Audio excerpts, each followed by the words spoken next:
അതിനുശേഷമാണ് ചികിത്സയെക്കുറിച്ച് പറയാൻ സാധിക്കുക.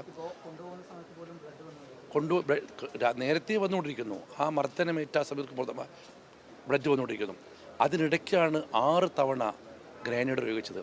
അതിൻ്റെ ബുദ്ധിമുട്ട് വേറെയും. ഇപ്പോൾ ഇതാ ഒരു സഹോദരൻ്റെ കണ്ണിൻ്റെ കാഴ്ച നഷ്ടപ്പെടുന്ന അവസ്ഥയിലാണിത്. വളരെ ക്രൂരമായിട്ടില്ലെങ്കിൽ കണ്ട ഫോട്ടോ കണ്ടില്ലേ? അദ്ദേഹത്തിൻ്റെ കാഴ്ച നഷ്ടപ്പെടാൻ സാധ്യതയുണ്ടെന്നാണ് ഇപ്പോൾ ഡോക്ടർ പറഞ്ഞിരിക്കുന്നത്. ഷാഫി പറമ്പിൽ ഇപ്പോൾ CT സ്കാനിന് വിധേയനാക്കും. അതിനുശേഷം അടുത്ത കാര്യങ്ങൾ പറയാം. അയാൾക്ക് കണ്ണുണ്ടെങ്കിൽ അവിടെയുള്ള ലോക്കൽ ചാനലിൻ്റെ വിഷ്വൽസ് കാണട്ടെ, എന്നിട്ട് പറയാം ബാക്കി. കണ്ണുണ്ടോ എന്ന് എനിക്കറിയില്ല. കണ്ണുണ്ടെങ്കിൽ പേരാമ്പ്രയിൽ ലോക്കൽ ചാനലിൻ്റെ വിഷ്വൽസ് വീക്ഷിക്കട്ടെ. ഇദ്ദേഹത്തെ തല്ലുന്നു, അടുത്ത് ഞാനുണ്ട്, തൊട്ടടുത്ത് നിൽക്കുകയാണ് ഞാൻ.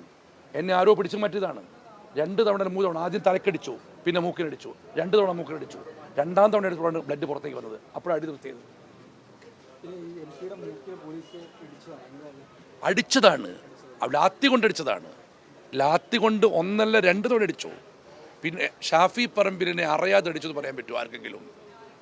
ആർക്കും പറയാൻ പറ്റും. മാത്രമല്ല ഷാഫി പറമ്പിലും ഞാനും അവിടെ പോയത് അവിടെ പ്രതിഷേധിക്കുന്ന പ്രവർത്തകരെ സമാധാനപരമായി പിരിച്ചുവിടാനാണ്.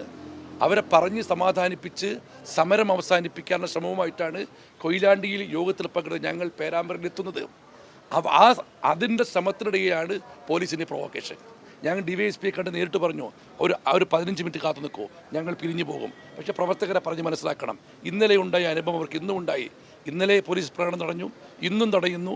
ഒരു സംഘടനയ്ക്ക് പ്രതിഷേധ പ്രകടനം നടത്താൻ സ്വാതന്ത്ര്യമുണ്ടാവുന്നില്ല എന്ന തോന്നലുണ്ടായ പ്രവർത്തകരുടെ മനസ്സിൽ നിന്ന് വന്ന ശക്തമായ പ്രതിഷേധമാണ്. It will take time, give us 15 minutes എന്ന് പറഞ്ഞു.